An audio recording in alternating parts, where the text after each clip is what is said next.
Think about this. Over 1 billion gallons of some of the world's cleanest drinking water will flow through this city today.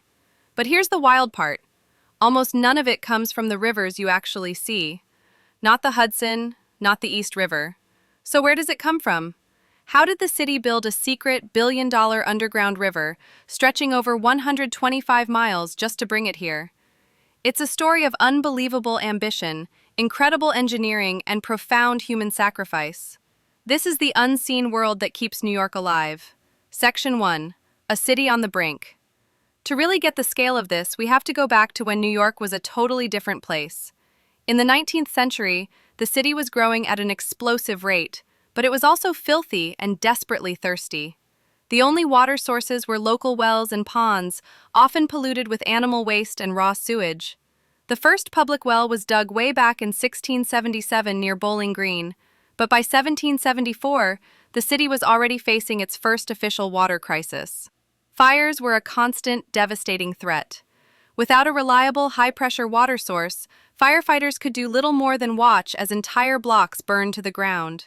Even worse, waterborne diseases like cholera and typhoid were rampant, killing thousands. The city was choking on its own growth. It had a massive problem.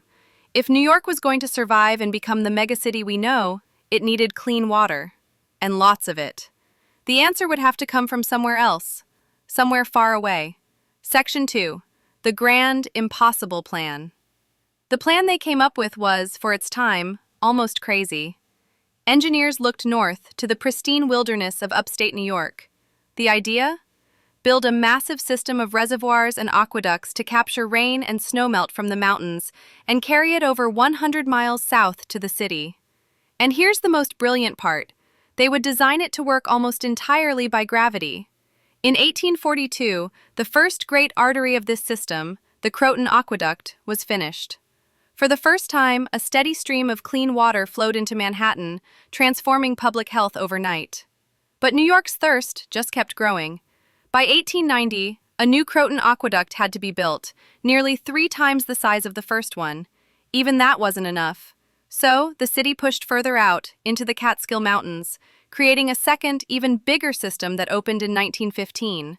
And then, further still, to the Delaware watershed, which began service in 1944. Together, the Croton, Catskill, and Delaware systems create a sprawling network of 19 reservoirs and 3 controlled lakes, holding a staggering 550 billion gallons of water. It's a hidden empire of water, all built on one simple, powerful idea. Let gravity do the work. But building it wasn't simple at all. It took an army of men to wage a war against stone, mud, and water, deep beneath the earth. Section 3. The Human Story. Meet the Sandhogs. Those tunnels didn't just build themselves. They were carved out of solid bedrock, hundreds of feet underground, by a legendary group of urban miners known as the Sandhogs. The name was a nickname for the workers, traditionally Irish, Italian, and other immigrant laborers, who took on some of the most dangerous construction jobs in American history. Their official union name says it all. The compressed air and free air, shaft, tunnel, foundation, caisson, subway, cofferdam, sewer construction workers. Working in the tunnels was like entering another world.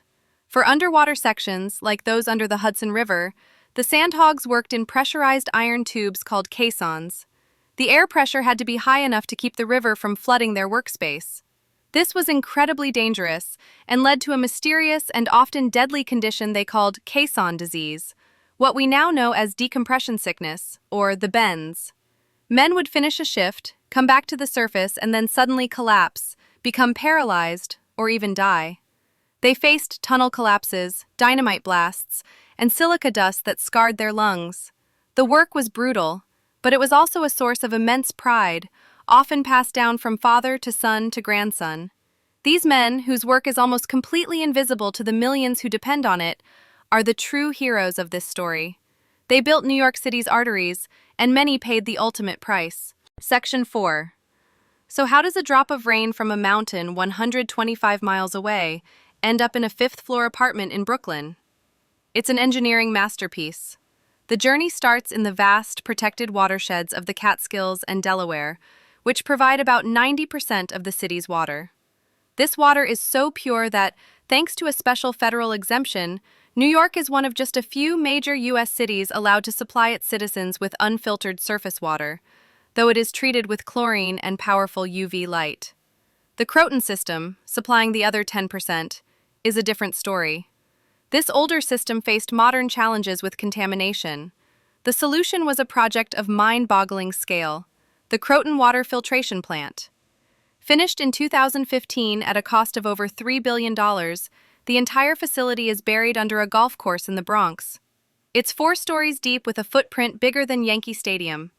Inside, it uses advanced techniques like floating impurities to the surface with microscopic bubbles, filtering the water through sand and carbon, and then zapping it with one of the world's largest UV disinfection systems.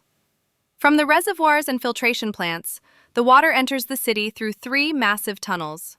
Water Tunnel Number 1, completed in 1917, and Number 2 in 1936.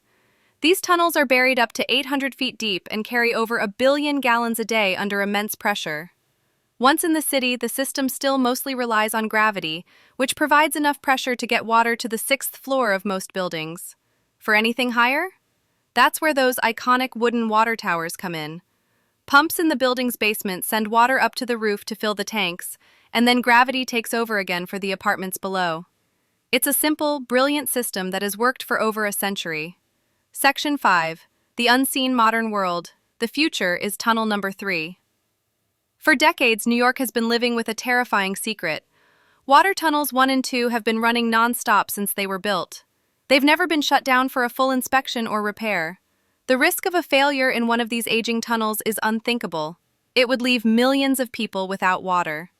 The solution is the single largest and most expensive construction project in New York City's history, Water Tunnel Number 3.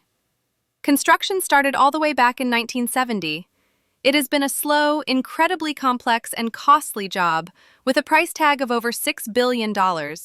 Stretching more than 60 miles and buried as deep as 500 feet, it's a modern testament to the sandhogs who are still blasting and boring through bedrock. The first stage, serving the Bronx and Manhattan, was activated in 1998. The second, for parts of Brooklyn and Queens, came online in 2013. The final sections are still under construction, with completion now expected around 2032. When it's finally finished, Tunnel Number 3 will give the city a vital backup, allowing the older tunnels to be shut down and repaired for the first time in their century-long history, securing the city's water supply for generations to come. Conclusion. From a mountaintop reservoir all the way to the faucet in your home, the journey of New York's water is a monumental saga. It's a story of a city that refused to let geography define its destiny. It's a tale of engineering genius that harnessed the simple power of gravity on an epic scale. But most of all, it's the story of the thousands of workers who risked everything in the dark to build a hidden, life-giving river right under our streets.